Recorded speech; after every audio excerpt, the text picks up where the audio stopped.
मैं अगर आपको ये कहूं कि मोदी और नीतीश सरकार के मंत्री पेंशन और वेतन एक साथ ले रहे हैं तो आपको थोड़ा आश्चर्य होगा। आप सोचेंगे अगर पेंशन ले रहे हैं तो फिर वेतन कैसे लेंगे, और वेतन ले रहे हैं तो फिर पेंशन कैसे लेंगे। और आप ये भी सोचेंगे अगर पेंशन ले रहे हैं तो फिर मंत्री कैसे हैं, क्योंकि मंत्री जब है तो सिर्फ वेतन लेना चाहिए, लेकिन नहीं, मंत्री जी पेंशन और वेतन दोनों ले रहे हैं। आखिर कैसे? हम उससे पहले आपको एग्जाम्पल देते हैं कि अगर आप अभी मिडिल स्कूल के शिक्षक हैं और आपको 25,000 रुपये सैलरी मिल रही है, लेकिन अब 1 महीने बाद आप हाई स्कूल के शिक्षक हो जाते हैं तो आपकी सैलरी हो जाती है 50,000 रुपये। तो अगर आप आम आदमी है, जॉब कर रहे हैं, तो आपको सिर्फ हाई स्कूल वाली 50,000 सैलरी मिलेगी। जो 25,000 मिडिल स्कूल वाली सैलरी है उसकी पेंशन आपको आधी नहीं मिलेगी, 12,500 रुपये।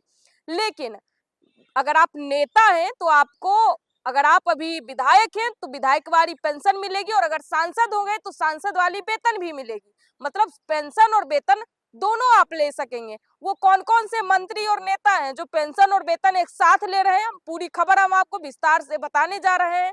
उससे पहले नमस्कार, न्यूज फॉर नेशन देख रहे हैं आप, और मैं आपके साथ कौशिकी वत्स। मोदी सरकार के एक और नीतीश सरकार के एक मंत्री सरकार से वेतन भी ले रहे हैं और पेंशन भी। यह खुलासा आरटीआई के जरिए हुआ है। आरटीआई के जरिए सामने आई इस जानकारी में बिहार के कई ऐसे नेताओं के नाम हैं जो संसद के सदस्य हैं और अब पूर्व सदस्य के तौर पर बिहार सरकार से पेंशन भी ले रहे हैं। सबसे ज्यादा चौंकाने वाला नाम बिहार सरकार के मंत्री विजेंद्र प्रसाद यादव और मोदी सरकार में मंत्री सतीश चंद्र दूबे का है। वो कौन कौन से नेता हैं जो पेंशन और वेतन एक साथ ले रहे हैं, हम उनका नाम आपको बताने जा रहे हैं। पहले नंबर पे है उपेंद्र कुशवाहा। उपेंद्र कुशवाहा पहले अपना नाम उपेंद्र प्रसाद सिंह लिखते थे, बाद में बदल लिया। उन्हें 2005 से पेंशन मिल रही है। इस समय यह राशि 47,000 रुपये है। इसके साथ ही राज्यसभा सांसद का वेतन भी ले रहे हैं। सोचिए कि उपेंद्र कुशवाहा वर्तमान में राज्यसभा सांसद हैं और उन्हें राज्यसभा सांसद का वेतन भी मिल रहा है, लेकिन 2005 से उनको पेंशन भी मिल रहा है बिहार सरकार के तरफ से, वो भी 47,000 रुपये महीने का।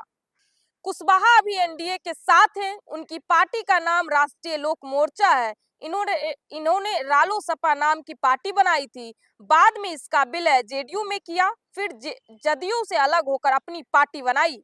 2025 के विधानसभा चुनाव में कुशवाहा की पार्टी को 4 सीट मिली है। उनकी पत्नी स्नेहलता कुशवाहा सासाराम से चुनाव जीती। कुशवाहा ने अपने बेटे दीपक प्रकाश को पंचायती राज मंत्री बनाया है। दीपक अभी किसी सदन के सदस्य नहीं है। अब इस लिस्ट में दूसरे नंबर पर आते हैं सतीश चंद्र दूबे। सतीश चंद्र दूबे वर्तमान में राज्यसभा के सदस्य और केंद्रीय राज्य मंत्री हैं। राज्यसभा के सदस्य और केंद्रीय राज्य मंत्री होने के नाते उन्हें पेंशन तो मिल ही रही है, लेकिन 2019 से उन्हें 59,000 रुपये महीने का वेतन भी मिल रहा है। तो सोचिए कि एक साथ पेंशन और वेतन दोनों का लाभ वो उठा रहे हैं सतीश चंद्र दूबे। पश्चिम बंगाल से आने सतीश चंद्र दूबे राज्यसभा के सदस्य हैं, अभी भारत सरकार में केंद्रीय राज्य मंत्री हैं और उन्हें 2019 से पेंशन मिल रही है। यह राशि 59,000 रुपये है। सतीश चंद्र विधायक और वाल्मीकि नगर सीट से लोकसभा सांसद थे। 2019 में राज्यसभा के लिए निर्वाचित हुए। तो 2019 से पहले वो विधायक थे वाल्मीकि नगर सीट से, तो विधायकी के बदले जो विधायक सीट उन्होंने उनकी गई और उसके बाद वो राज्यसभा सांसद बने और केंद्रीय राज्य मंत्री बने।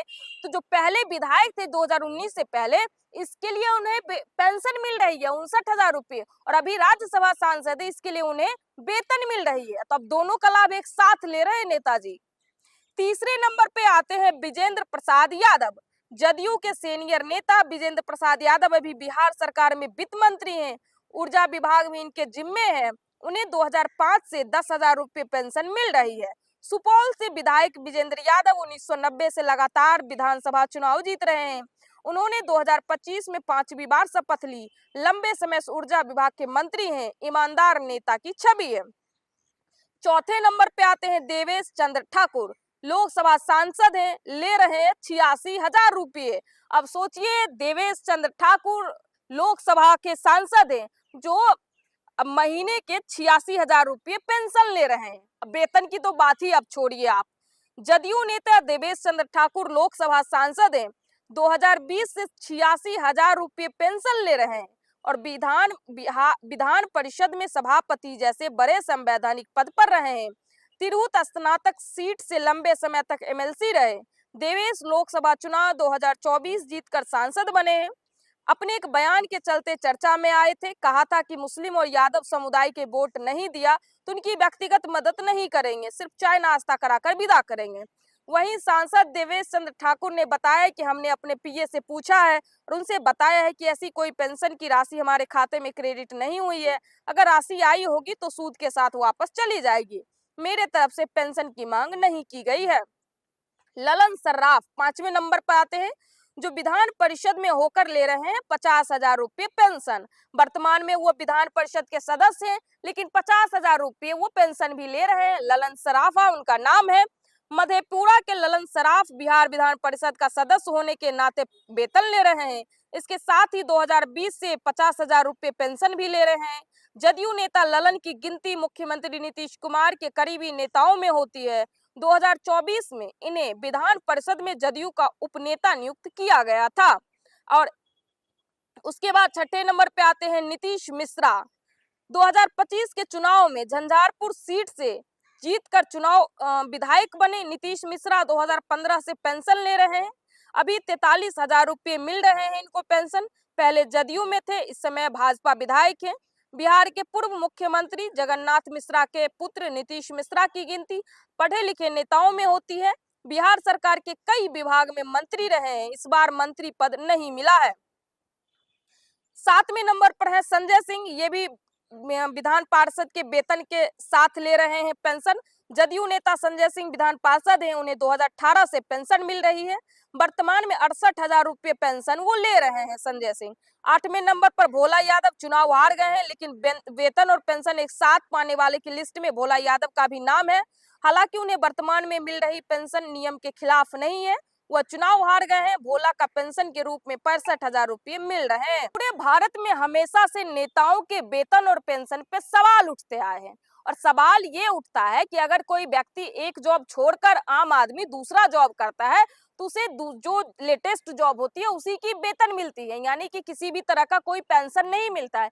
लेकिन इन नेताओं को अगर ये 5 बार भी विधायक रहे और 5 बार भी सांसद रहे और अब वो मिनिस्टर हैं, तो विधायक सांसद रहते उनकी जो वेतन वर्तमान में थी उसकी आधी सैलरी उनको पेंशन के रूप में मिल जाती है, यानी कि वो पेंशन और वेतन एक साथ लेते हैं। हालांकि कानून भी यही नेता बनाते हैं, लेकिन अपने लिए कानून नहीं बना रहे कि या तो पेंशन लेनी चाहिए या फिर वेतन लेनी चाहिए। और ना ही किसी भी पार्टी के पक्ष विपक्ष के नेता इस बात पर डिबेट करते हैं कि पेंशन और वेतन एक साथ नहीं लेनी चाहिए। तो ये तमाम नाम थे जो बिहार के नेता हैं और वर्तमान में पेंशन और वेतन एक साथ ले रहे हैं। तो फिलहाल के लिए इस खबर में इतना ही। आप देख रहे थे न्यूज़ फॉर नेशन। मैं आपके साथ कौशिकी बख्श। बहुत बहुत धन्यवाद।